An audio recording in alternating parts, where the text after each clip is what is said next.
ஒரு சிறிய கிராமத்தில் அனிதா என்ற ஒரு சிறுமி பிறந்தாள். அவளுக்கு ஒரு பெரிய கனவு இருந்தது. ஒரு நாள் தனது சொந்த புத்தக கடையை நடத்துவதே. ஆனால் வாழ்க்கை எளிதல்ல. அவளிடம் புத்தகங்கள் வாங்க போதுமான பணமும் ஆதரவும் இல்லை. அவள் எப்போதும் முயற்சி செய்தாலும் தோல்விகள் தொடர்ந்தன. சில நேரம் அவள் சோர்ந்து, என்னால் முடியுமா என்று சந்தேகம் கொண்டாள். ஒரு நாள் அவள் கிராமத்திற்கு வருகிற புத்தக கடை ஆசானை சந்தித்தாள். ஆசான் அவளை கவனமாக பார்த்து, புத்தகங்களை நேசித்தால் ஒரு நாள் கனவு நிச்சயம் நிஜமாகும் என்று சொன்னார். அவளது மனதில் மீண்டும் நம்பிக்கை பூண்டது.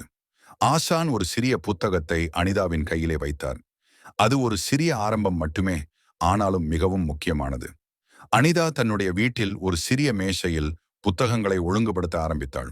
குறைந்தது, ஆனாலும் அது அவளது கனவின் முதல் படியாக இருந்தது.